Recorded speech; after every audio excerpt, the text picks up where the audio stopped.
Hello and welcome to the new and better interview series Between Two H's. My name is Heccu and right now I'm joined by none other than Nurok, Flex player from Team Liquid. How are you doing, Nurok? I'm doing great today, thank you. That's very good to hear. So I guess we're just getting straight to the point. After the roster swaps, you had a rough start in the beginning of the season, and I'm really sorry for the pun, but you got back on the horse for the approaching HGC playoffs. The outcomes of this week's matches will have an influence on the standings in the bracket, and I believe on Saturday you will face Fnatic, a team which you last saw in February, but who already qualified for MSB because of the third seed and that rule. What are your thoughts on this series? So, going into the series, as you already mentioned, we can still determine if we win the series, I think we are 100% qualified for the playoffs as third seed, which gives us a better chance at qualifying for mid-season brawl because we have to play only one series eventually. If we lose the series, I think we're still a chance because we have a better map score than Method that we end up at third seed, but they have to drop maps against who are they playing? I think Tricked. And Tricked is actually, they stepped it up again. I don't know what's going on with Tricked. It's like a sinus curve, like they're always like this, and right now they are on the top again. So they might be able to even beat Method, but Method is also getting better and better. But yeah, against Fnatic, I think we are feeling very confident. The only series we lost so far in this group stage is against Dignitas. And even against Dignitas, we shouldn't have lost back then. It should have been a 3-0. I'm still standing by this opinion. It was a very unfortunate reverse sweep. Like we just figured out the better meta back then. And they did read us very well after the first two losses for them. And then we just couldn't close it out for some reason. But yeah, Fnatic, I think last time they 0-3'd us. We didn't win a map against them, but this time it will be closer for sure, and I think we can win as well. Yeah, I would say, for example, for me and for the viewers, it's really hard to judge because I know you have scrims and you play versus teams that are in HGC and Open Division, but we don't see them, so we really have no idea what to expect. When it comes to Zealots, are you worried for them? Because they're really not stable and their picks are really unusual. So Zealots, I don't know, it's a bit strange with them. I remember at the very beginning of HGC, they have been struggling as well. We beat them and then they got better and better. And at the Western Clash, they placed second and they had a stellar performance actually at that event. And when they came back, they kind of got back into a slump. I think they beat Fnatic very convincingly, but apart from that, they were struggling against supposed to be worse teams. I think against Strict, and I mean us. I think we were on an even level like them, but we were just better on that day. So yeah, I don't know what to think about them. I think they just struggle right now with finding their own playstyle, their own grasp. I would say I cannot tell for sure, but yeah, they're a decent team still, and I think they still have potential to make it to the mid-season brawl. Chris will carry them. Wow. Okay, well, by how you're performing right now, we have a really good chance of seeing you in Sweden, and I wish you good luck with that. Thank you. But now, I would like to talk to you about a topic that probably everyone wants to hear about. So, on April 12th, Blizzard published a blog post about their development plans. There is a lot to talk about, and I would like to hear your opinion on some of the upcoming changes, from which the first one is Blizzard is thinking to implement MMR and rank decay. So if you don't play games for a while, you will slowly drop. This will obviously motivate players to be more consistent, but do you think this will have a huge influence on the quality of the games? So before I get into a comment of mine, I actually have to say that I already did an analysis of this certain blog. It's a 1 hour long video, so yeah, it is a very, very long blog. If you guys want to check it out, I think it's on my YouTube channel. I don't know the name, it doesn't matter, but you will find it if you are looking for it. So basically, rank DK and MMR DK, I have been asking for this since the release of the new reworked season, like the league system. I honestly, I don't get it. Like Blizzard they were griefing a lot, I think. Like back then at the summit, they told us that the win rate doesn't change drastically if people came back from a break. And that's the reasoning why they didn't implement the MMRDK. I think it's, I don't know. I think it's just wrong. It's straight up just wrong. And I disagree with this statement on every single level. And I think it is very, very necessary, and it has been always very necessary, because without rank and MMRDK, it is not like you will not be able to create a competitive environment completely. And what is the point of a rank system if you cannot create a competitive environment in that certain ranked ladder? It doesn't make any sense to me. And if it was me, I would even implement a stricter rank DK, MMRDK system for the very Grandmaster League, possibly also for the Master League, but I don't mind too much. I think just the Grandmaster League should have a stricter MMRDK system. Blizzard didn't publish any details yet on that, but I hope it will not be a weak system. Like, it should not be a system which people can just ignore and we're like, oh, okay, I'm gonna take a 4-week break and then I'm coming back. I'm still, the MMRDK is not kicking in. That should not be the case. I think for every tier, it should kick in after 3 to 4 weeks, probably 4 weeks. And for Grandmaster, it should kick in after 7 to 10 days, preferably even 7 days. As I said, it should be stricter, because people should not be able to camp in Grandmaster, and they should get kicked out, in my opinion, very fast. Yeah, I can imagine, like, especially like in Grandmaster, it's probably really frustrating because, you know, like somebody arrives into your game and they're like, they need to ban, and they're like, oh guys, I didn't touch this game since the beginning of the season. What do I ban? And you know what already to expect, right? Because like, even like if you're a pro player and you don't touch the keyboard in the game for like 3 weeks, it takes you time just like to remember, like the muscle memory. It takes time. So like maybe like that decay, at least like from their actual rank, is not so bad, and they'll get back if you're actually good, right? Yes, of course, that is the case, but it is just a human thing. Like, if you are taking a break from something, you will eventually get worse at it. I mean, obviously, it might not get reflected in the stats immediately, but it is unquestionable that people are worse after a break. And that Blizzard has been waiting this long with an addition of rank or MMRDK is, in my opinion, just grief by them. It should have been implemented like 2 years ago already. I would say like it's better like later than like never, right? Of course. I mean, yeah, we have to see it positive, and yes, I'm very happy that we are bringing it. And I might even come back to play EuroLeague if that is the case. We will see. Oh, okay. Okay, then the second one, of course, it's like very influential on Master and Grandmasters because it's queue times and match quality. So the reason why I want to hear your opinion on this is because it is something that is a huge impact on Grandmaster players who usually need to wait for queues for a very long time.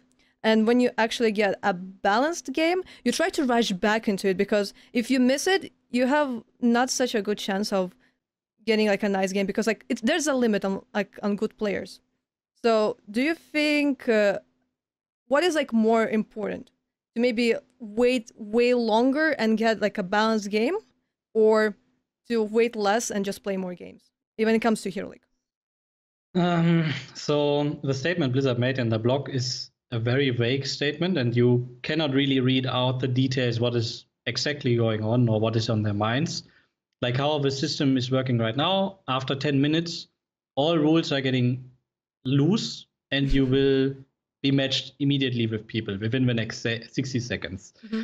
I don't know what they have planned, like if they want to be strict, consistently strict, and not lose the rules at any point.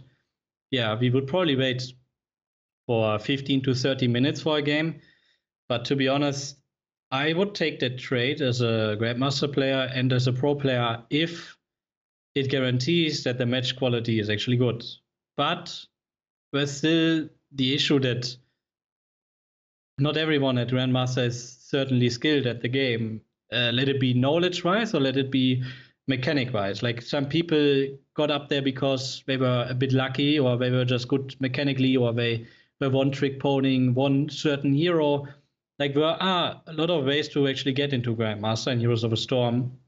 Obviously, it's not easy, not necessarily, but you can kind of trick yourself into Grandmaster, and it doesn't necessarily mean that you are a good player when you're in Grandmaster.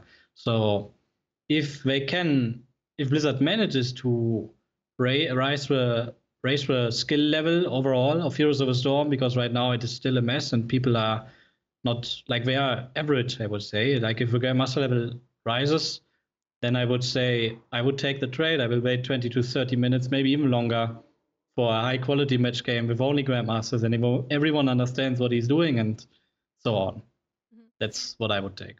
Yeah, I guess, like, for example, if in 10 minutes you get an insta queue, but in 20 minutes you actually get like a good queue, might as well just like wait a little bit longer and actually get like a good game, and not like, I don't know, with low diamonds, and like, then you're like Grandmaster one, you're like, what am I doing here?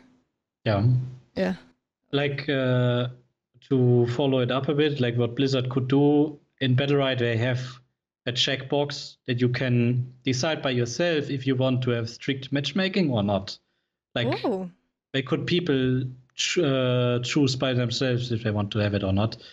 The only issue with that is there are only 200 players in Grandmaster, and if not everyone is using the strict matchmaking rule, the chance that you will actually get a game if you have it checked is probably very, very low, and you will wait a very long time. So I don't know if it's possible to give players that option in Heroes of the Storm. Probably not. But anyways, I think waiting 20 to 30 minutes for a game, if it's a good game, quality-wise, I would take it, definitely, yes. Okay, yeah, that actually sounds like a really good option. Okay. Then the third one is the developers wish to bring back the performance-based MMR, but it will not adjust points for Masters and Grandmasters. Do you support the decision? So I don't remember the specific words, the specific reason why they don't want to give. I guess because people are playing differently at Master and Grandmaster MMR. I think it's fine to split it up like that they want to treat high MMR and like mid MMR or any other league differently. I think it's a fine approach. They should do that more often, especially, as I already mentioned before, example, the addition of ranked DK, that they are actually stricter with the higher leagues, with Master as well, and could be possible. Master and Grandmaster, they could be stricter for those leagues as well. And I think it's a fine approach. And yeah, I just completely agree with it. I'm not an enemy of it. Then just like the last one, but I guess like it's like the most important and interesting possible upcoming change, the addition of an extra ban and hero swaps. There's like probably a lot of questions that I can ask you regarding this, but I'll just let you share your opinion.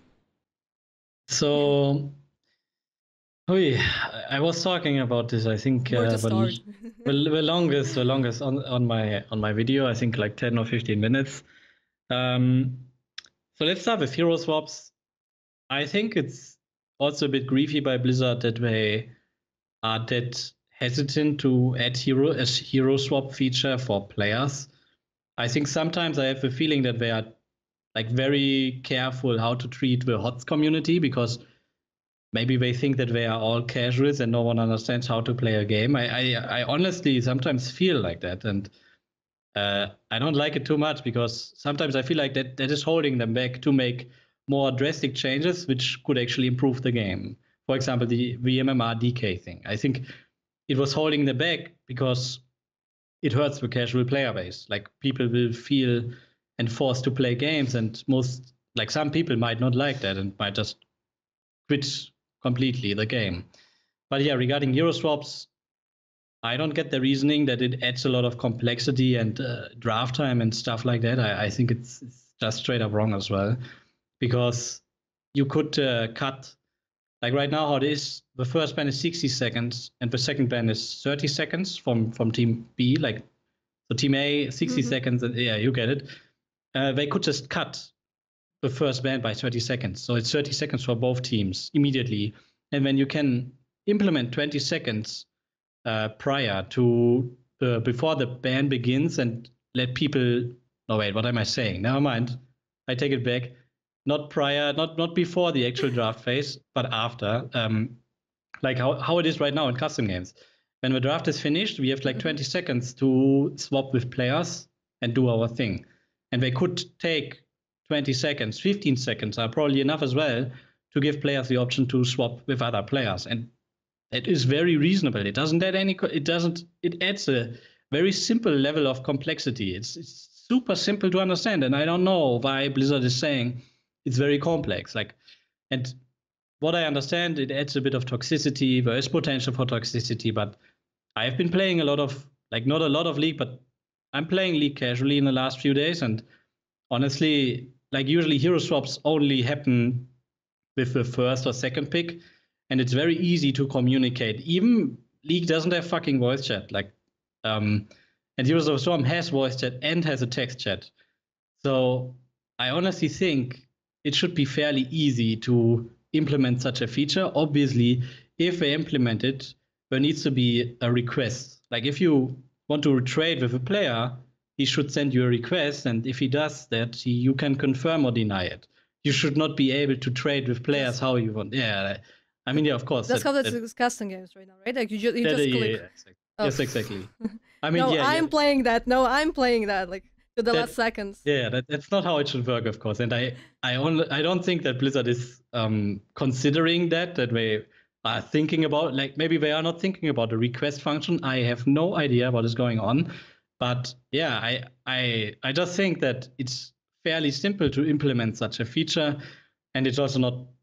It doesn't add a very deep level of complexity to cut 30 seconds of draft time, which are unnecessary anyways, and give them for a 20-second, 15-second post-draft preparation or trade phase.